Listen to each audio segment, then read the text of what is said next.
అంటే సంపద సృష్టిస్తానన్న పేరుతో సంపద సృష్టిస్తాను, రాష్ట్రాన్ని అభివృద్ధి చేస్తానని చెప్పి అధికారంకి వచ్చిన చంద్రబాబు నాయుడు గారు ఈ రోజున అప్పులు చేస్తున్నారు. ఇప్పుడు శ్రీలంక అవుదా అనేది బొగ్గన రాయిందని నాకు చెప్తారు మాజీ ఆర్థిక శాఖ మంత్రి. నిజంగా ఇప్పుడు ఎన్డీఏ కూటమి అయినటువంటి చంద్రబాబు నాయుడు గారు రాష్ట్రాన్ని అప్పుల పాలు చేస్తున్నారు. అంటే అప్పుల పాలు ఏం చేసేది, ప్రతి నెల అప్పులు చేస్తున్నారు, 3,000 కోట్లు అప్పులు చేస్తున్నారు. అప్పు చేయింది ఇక్కడ గడిచే పరిస్థితి లేదు, ఇంకెక్కడ సంపద సృష్టించని చెప్పి అంటారు. అసలు అప్పుల పాలు చేసే అవకాశం చంద్రబాబు నాయుడికి జగన్మోహన్ రెడ్డి ఇవ్వాల. ఆయన ఆల్రెడీ దీన్ని చేయాల్సిన అప్పులన్నీ ఎక్కడ దొరికితే అక్కడ, ఎంత దొరికితే అంత అప్పుల మీద నడిచింది ప్రభుత్వం కూడా.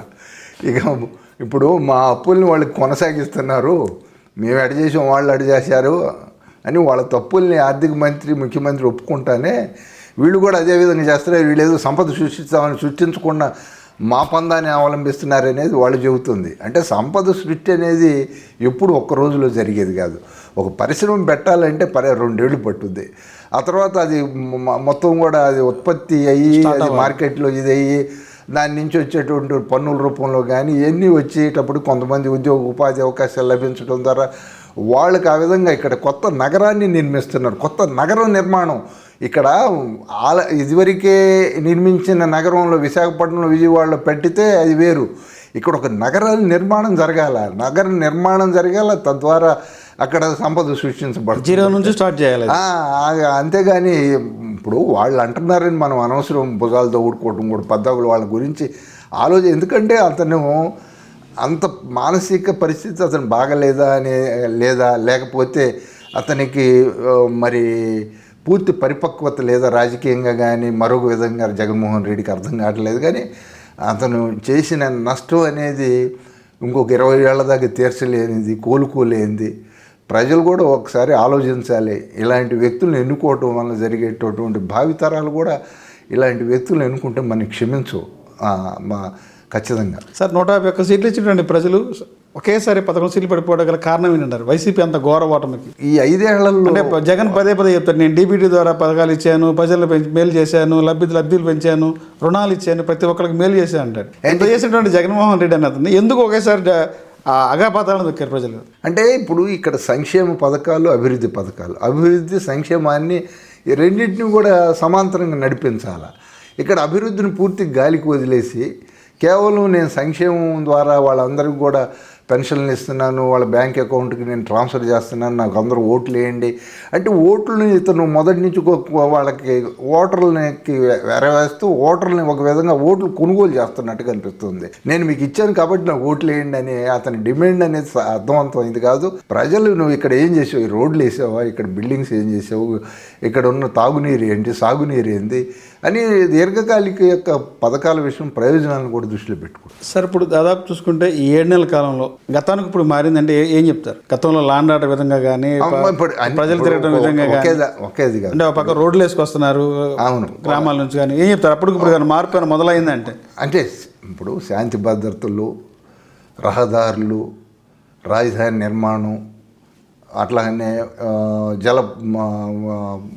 పోలవరం లాంటి ప్రాజెక్టులు, ఇంకా అనేకమైన పరిశ్రమలు రావడం, కంపెనీలు రావడము, ఈ విధంగా మొత్తం కూడా చాలా స్పష్టంగా కనపడుతూ ఉంది. రావడం అంటే అభివృద్ధి ప్రారంభమైంది అనేది ప్రజల్లో ఒక నమ్మకం కుదిరింది. సార్ 2047 విజన్ కాదు, ప్రజలకు మీరు ఇచ్చినటువంటి మేనిఫెస్టోని అమలు చేయమని చెప్తారు. విజన్ 2047కి అప్పుడు ఎవరు ఉంటారు ఏంటనేది తెలియదు. ప్రజలకు మీరు ఏదైతే హామీ ఇచ్చి జనాల్లోకి అధికారంలోకి వచ్చారో మీరు ఇచ్చినటువంటి హామీలు అమలు చేయమని చెప్తారు.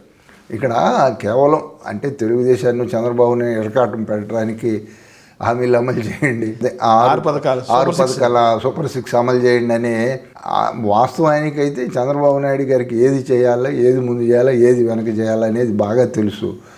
ఇప్పుడు హామీలు ఒకవైపు అమలు చేసుకుంటానే మరొక వైపు అభివృద్ధిని కూడా చూసుకుంటూ ఉండాలి. కేవలం ఈ యొక్క సంక్షేమ పథకాలను చేస్తే ఇదివరకు జగన్కి ఎలాంటి గుణపాఠం చెప్పారు, ప్రజలు మనకు కూడా అదే గుణపాఠం చెబుతారు.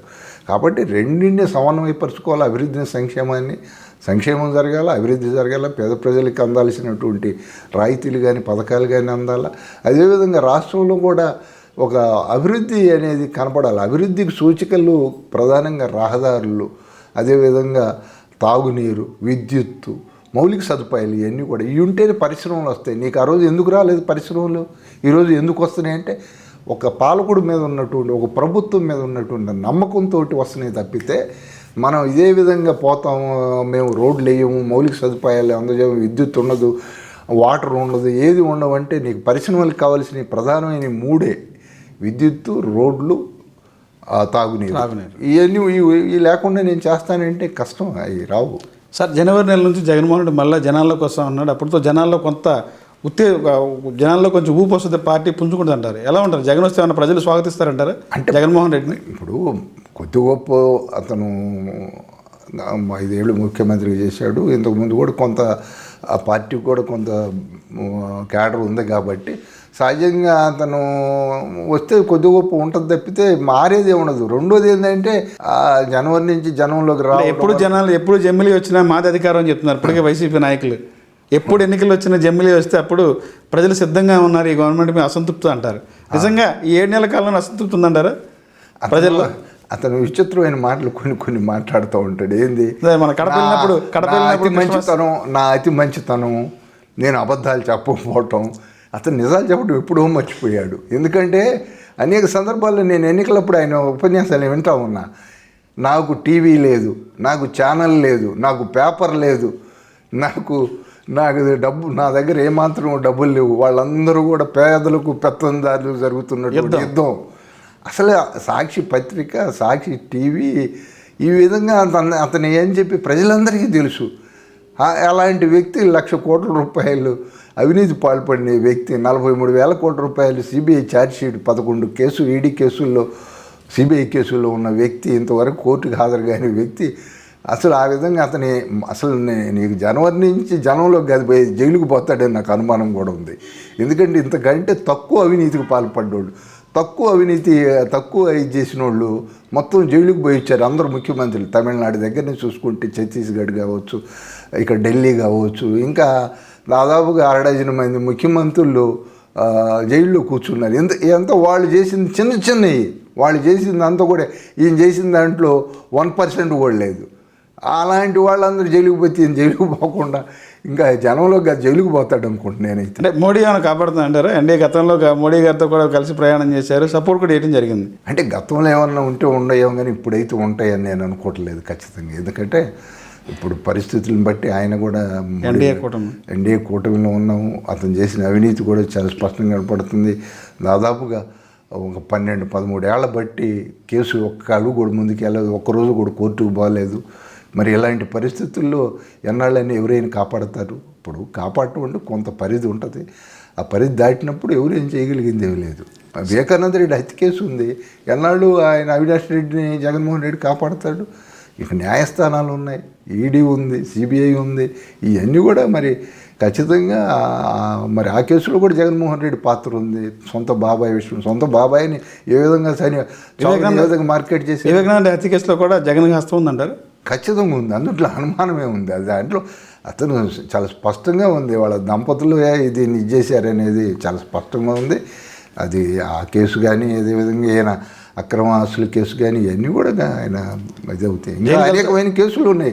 అవి కాకుండా 5 ఏళ్ల ప్రభుత్వంలో చేసినటువంటి చాలా ఆ దోపిడీకి సంబంధించిన కేసులు ఇవన్నీ కూడా బయటకు వస్తాయి. జైలుకి వెళ్తాంటారు జగన్మోహన్ రెడ్డి? జనంలోకి మట్టికి పోడు, జైలుకి మొత్తం పోతాడు. జనవరిలో జైలుకి వెళ్తాంటారు జగన్మోహన్ రెడ్డి? జనవరిలో కాకపోవచ్చు, కాకపోతే మొత్తానికి మాత్రం అది వెళ్ళటం మట్టికి, జైలుకి వెళ్ళటం మాత్రం పక్క కన్ఫర్మ్. ఎందుకంటే గతంలో పెట్టినటువంటి అక్రమాస్తుల కేసులే కాదు, ఈ 5 ఏళ్లలో జరిగినవి కూడా ఉన్నాయి. ఇన్ని కేసులు ఉన్నప్పుడు జైలుకు బాగా ఇంట్లో కూర్చోరుగా. జైలుకు పోలేదంటే ఇక్కడ న్యాయస్థానాలు భారతదేశంలో సక్రమంగా న్యాయ వ్యవస్థలో కానీ లేదా సిబిఐలో కానీ లేకపోతే ఈడీలో కానీ ఎక్కడో లోపభూయిష్టంగా ఉంటే ఉందనే అనుమానాలు కూడా ప్రజల్లో రేకెత్తాయి. సార్, గత 5 ఏళ్ల కాలంలో కూడా పార్టీకి కష్టపడ్డారు, పార్టీకి మీరంటూ చాలామంది సేవ చేశారు. ఈరోజు పార్టీ అధికారంకి వచ్చింది. భవిష్యత్తులో త్వరలో రేపు ప్రకటించే నామినేట్ పోస్టులో సుబ్బారావుని ఏదన్నా పదవులు చూసుకోవచ్చు అంటారు?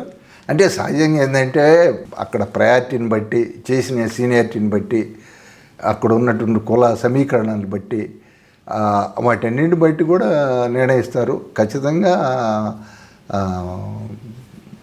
ఏదో ఒకటి మనకు కూడా వస్తుందనే ఆలోచన, ఆశ ఉంది.